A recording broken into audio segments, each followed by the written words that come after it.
Hello दोस्तों, जय हिंद। आज हम लोग भारतीय राष्ट्रीय कांग्रेस से संबंधित जानकारी हासिल करेंगे। तो चलिए शुरू करते हैं। भारतीय राष्ट्रीय कांग्रेस की स्थापना की थी एओ ह्यूम ने। एओ ह्यूम भारतीय सिविल सेवा के सेवानिवृत्त ब्रिटिश अधिकारी थे, जिन्होंने 1884 ईस्वी में भारतीय राष्ट्रीय संघ की स्थापना किया था, यानी इंडियन नेशनल यूनियन की स्थापना किया था 1884 ईस्वी में। यही 1885 ईस्वी में दादा भाई नौरोजी के सुझाव पर भारतीय राष्ट्रीय कांग्रेस में परिणत हो गया। भारतीय राष्ट्रीय कांग्रेस के संस्थापक थे, एक असैनिक सेवक थे। भारतीय राष्ट्रीय कांग्रेस की स्थापना हुई थी 1885 ईस्वी में। कब हुई थी? तो 28 दिसंबर 1885 ईस्वी में भारतीय राष्ट्रीय कांग्रेस की स्थापना हुई थी। कहाँ हुई थी? तो बम्बई में हुई थी। बम्बई में इसकी स्थापना हुआ था। एक स्कूल का नाम था गोकुल दास तेज प्रताप संस्कृत विश्वविद्यालय में, बम्बई में 1885 ईस्वी में 72 प्रतिनिधियों के साथ। कितने प्रतिनिधियों के साथ? 72 प्रतिनिधियों के साथ भारतीय राष्ट्रीय कांग्रेस की स्थापना हुई थी। भारतीय राष्ट्रीय कांग्रेस के पहले अध्यक्ष थे WC बनर्जी, उमेश चंद्र बनर्जी। ये 1885 ईस्वी के जो बम्बई में अधिवेशन हुआ था, पहला अधिवेशन स्थापना के समय, उसकी अध्यक्षता WC बनर्जी ने किए थे। भारतीय राष्ट्रीय कांग्रेस के द्वितीय मुस्लिम अध्यक्ष थे रहमतुल्लाह मोहम्मद सयानी। पहले मुस्लिम अध्यक्ष बदरुद्दीन तैयबजी थे। ये रहमतुल्लाह सयानी 1896 ईस्वी में कलकत्ता में जो अधिवेशन हुआ था, उसकी अध्यक्षता रहमतुल्लाह सयानी ने किए थे। इन्हीं के अध्यक्षता में, यानी कलकत्ता अधिवेशन 1896 ईस्वी में ही भारत के राष्ट्रीय गीत वंदे मातरम को गाया गया था। भारतीय राष्ट्रीय कांग्रेस के 1885 ईस्वी के महासचिव कौन थे? तो एओ ह्यूम थे। भारतीय राष्ट्रीय कांग्रेस के स्थापना के समय भारत का वायसराय था, तो उस समय भारत का वायसराय लॉर्ड डफरिन था। इसका शासनकाल 1884 से लेकर के 1888 ईस्वी तक इसका शासनकाल माना जाता है भारत के वायसराय के रूप में। कांग्रेस के सूक्ष्म दर्शीय अल्पसंख्यक जनता का प्रतिनिधित्व बताते हुए इसका मजाक उड़ाया था। तो लॉर्ड डफरिन ने ही इस तरह से व्यंग करते हुए लॉर्ड डफरिन ने ही भारतीय राष्ट्रीय कांग्रेस को मजाक उड़ाया था। दादा भाई नौरोजी, जी सुब्रमण्यम अय्यर, जस्टिस रनाडे और सुरेंद्र नाथ बनर्जी में से भारतीय राष्ट्रीय कांग्रेस के स्थापना अधिवेशन में उपस्थित नहीं था। तो इस सुरेंद्र नाथ बनर्जी स्थापना अधिवेशन में उपस्थित नहीं थे, क्योंकि 1876 ईस्वी में बंगाल में इंडियन एसोसिएशन का इन्होंने गठन किया था। उसी का दूसरा अधिवेशन 1885 ईस्वी कलकत्ता में हुआ था, जिसकी अध्यक्षता सुरेंद्र नाथ बनर्जी ने किए थे। जिस कारण से ही 1885 ईस्वी में बम्बई अधिवेशन, कांग्रेस वाला जो अधिवेशन था, उसमें सुरेंद्र नाथ बनर्जी ने सम्मिलित नहीं हो पाए थे। भारतीय राष्ट्रीय कांग्रेस के दूसरे अधिवेशन की अध्यक्षता की थी। तो भारतीय राष्ट्रीय कांग्रेस के दूसरा जो अधिवेशन हुआ था 1886 ईस्वी में हुआ था, जिसकी अध्यक्षता दादा भाई नौरोजी ने किए थे। और ये कहाँ हुआ था? तो कलकत्ता में हुआ था। ये दूसरा अधिवेशन कहाँ हुआ था? कलकत्ता में हुआ था। भारतीय राष्ट्रीय कांग्रेस के द्वितीय सम्मेलन में मुस्लिम प्रतिनिधि की संख्या थी। तो जब स्थापना हुआ था उस समय मुस्लिम प्रतिनिधि की संख्या 2 थी, और जब दूसरा अधिवेशन हुआ तो उस समय मुस्लिम प्रतिनिधि की संख्या 33 हो गई। और चौथे सम्मेलन तक, यानी कि 1888 ईस्वी तक 221 हो गया था मुस्लिम प्रतिनिधियों की संख्या। कांग्रेस के समर्थन प्राप्त करने के लिए 1889 ईस्वी में एक समिति स्थापित की गई थी। इस समिति का सभापति था तो विलियम डिग्बी था। इस समिति का सभापति कौन था? विलियम डिग्बी था।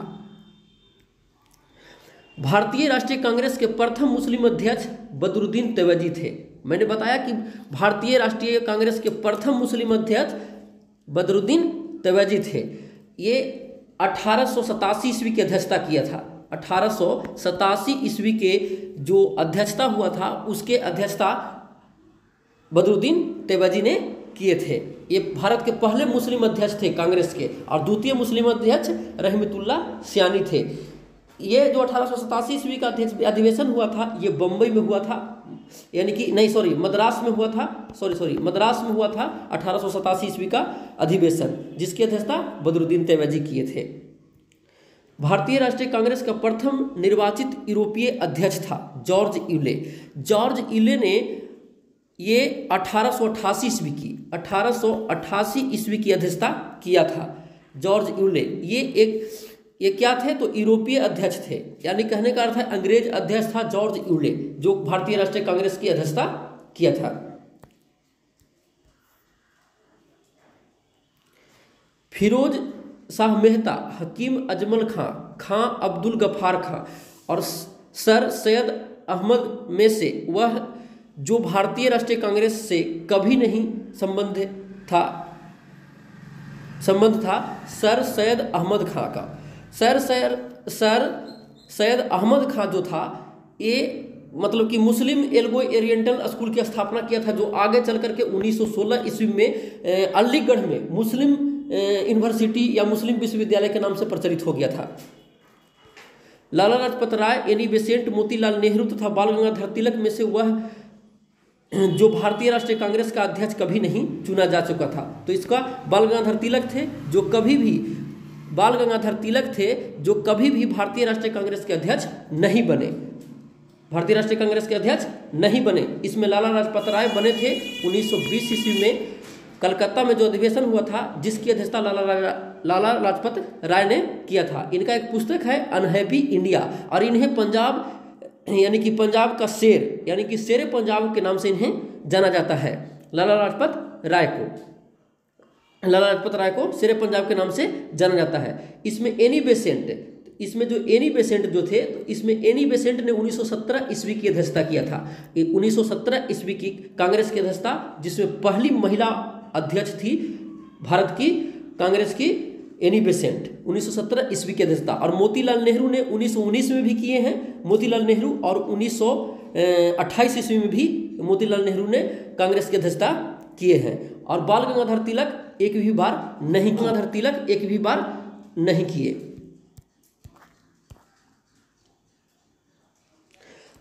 लाल, बाल और पाल त्रिगुट का व्यक्ति जो भारतीय राष्ट्रीय कांग्रेस के अध्यक्ष हुआ था, तो लाला लाजपत राय थे। 1920 ईस्वी में कलकत्ता अधिवेशन में ये अध्यक्षता किए थे। कलकत्ता अधिवेशन में इन्होंने किए थे। सुचेता कृपनाली, अरुणा आसफ अली, एनी बेसेंट तथा विजय लक्ष्मी पंडित में से भारतीय कांग्रेस की अध्यक्षता रही थी। तो एनी बेसेंट 1917 ईस्वी में एनी बेसेंट भारत की पहली महिला कांग्रेस की अध्यक्ष बनी थी 1917 ईस्वी में। वह अधिवेशन जिसके लिए कांग्रेस ने पहली बार एक महिला को अध्यक्ष बनाया था, तो कलकत्ता अधिवेशन 1917 ईस्वी में एनी बेसेंट को कांग्रेस का अध्यक्ष बनाया था। कांग्रेस की प्रथम महिला अध्यक्ष थी सरोजिनी नायडू। ये भारतीय सरोजिनी नायडू थी। कांग्रेस की पहली महिला अध्यक्ष कौन थी? तो सरोजिनी नायडू थी। ये भारतीय थी और विदेशी एनी बेसेंट थी। ठीक है, तो भारतीय थी सरोजिनी नायडू। ये कब बने थे? तो 1925 ईस्वी के कानपुर अधिवेशन में। 1925 ईस्वी के कानपुर अधिवेशन में सरोजिनी नायडू को भारतीय कांग्रेस के अध्यक्ष बनाया गया था। भारतीय राष्ट्रीय कांग्रेस के 27वां अधिवेशन बांकीपुर में हुआ था। कहाँ हुआ था? बांकीपुर। अब ये बांकीपुर कहाँ है? तो बांकीपुर पटना बिहार में है। बांकीपुर पटना बिहार में है। ये 27वां अधिवेशन था। कितना अधिवेशन था? 27वां अधिवेशन था। ये बांकीपुर में हुआ था। इसके अध्यक्ष दोस्त थे एन मुधोलकर थे।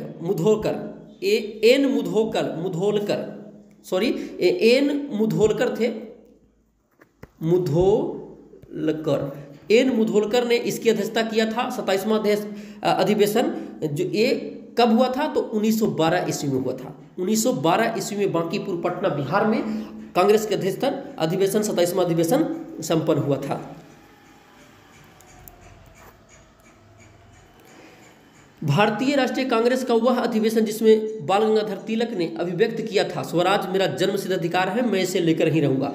तो लखनऊ अधिवेशन 1916 ईस्वी में, लखनऊ अधिवेशन 1916 ईस्वी में स्वराज मेरा जन्मसिद्ध अधिकार है, मैं इसे लेकर ही रहूंगा, इसकी नारा बाल गंगाधर तिलक ने दिए थे लखनऊ अधिवेशन में। इसे लखनऊ समझौता के नाम से जाना जाता है, क्योंकि इसी अधिवेशन में कांग्रेस के में दो गुटों का सम्मेलन हुआ था, यानी कि नरम दल और गरम दल, जो 1907 ईस्वी में सूरत अधिवेशन में रास बिहारी बोस की अध्यक्षता में अलग हो गया था, जो बाद में लखनऊ अधिवेशन 1916 ईस्वी में अंबिका चरम मजूमदार इसकी अध्यक्षता कर रहे थे, अंबिका चरम मजूमदार इसकी अध्यक्षता कर रहे थे। इसकी अध्यक्षता में नरम दल और गरम दल दोनों एकजुट हुए थे, और मुस्लिम लीग से भी इनका समझौता हुआ था इसी अधिवेशन में। C.R. दास ने जब कांग्रेस अध्यक्ष के रूप में कार्य किया, वे जेल में थे।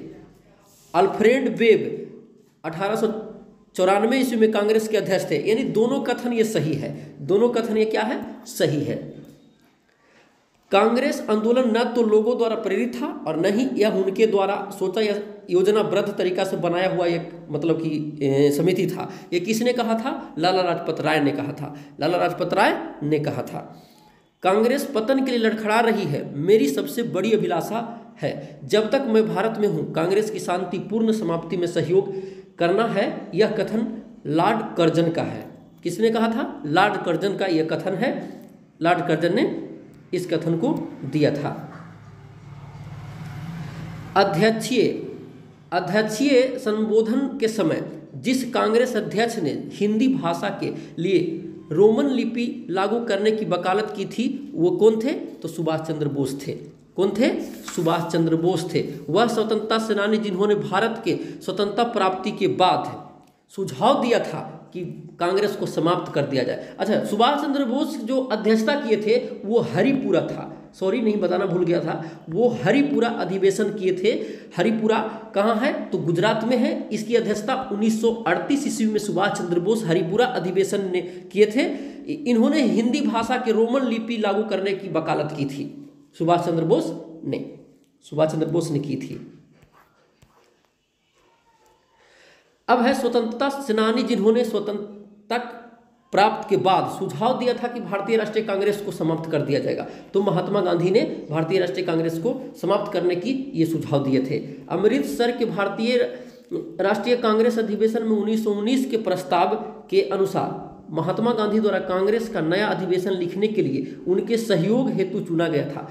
तो NC केलकर और IV सेन को चुना गया था। यानी महात्मा गांधी चाहते थे कि बाल गंगाधर तिलक और चित्तरंजन दास का सहयोग प्राप्त हो और उन्हीं को मतलब कि संविधान लिखने का श्रेय दिया जाए, लेकिन उनके सहयोग न प्राप्त होने के कारण से NC केलकर और IV सेन को बाद में महात्मा गांधी ने नियुक्त किया।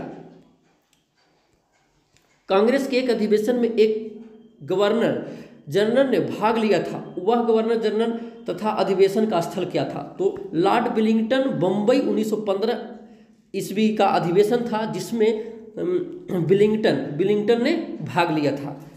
विलिंगटन का जो वायसराय के रूप में कार्यकाल रहा था 1931 ईस्वी से लेकर के 1936 ईस्वी तक लॉर्ड विलिंगटन का भारत में गवर्नर जनरल एवं वायसराय के रूप में इसका कार्यकाल रहा था 1931 ईस्वी से लेकर के 36 ईस्वी तक। भारतीय राष्ट्रीय कांग्रेस का वह अधिवेशन जिसकी अध्यक्षता C.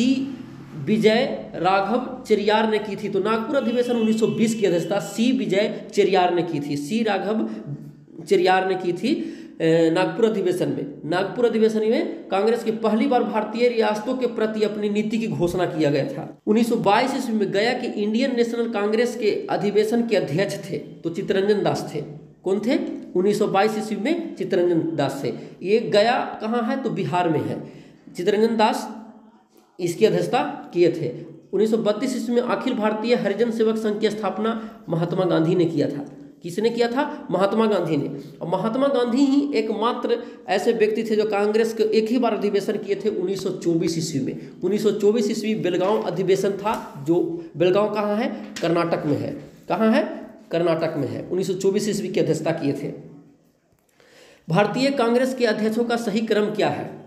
तो देखिए, सबसे पहले महात्मा गांधी 1924 ईस्वी में, सरोजिनी नायडू 1925 ईस्वी में, और जवाहरलाल नेहरू 1929 ईस्वी में, और वल्लभ भाई पटेल 1931 ईस्वी में। वल्लभ भाई पटेल 1931 ईस्वी की अध्यक्षता किए थे भारतीय राष्ट्रीय कांग्रेस के। अब वल्लभ भाई पटेल ने ही 1931 ईस्वी के कराची अधिवेशन 1931 ईस्वी के कराची अधिवेशन में ही सबसे पहले मूल अधिकार यानी मौलिक अधिकार की चर्चा की गई थी।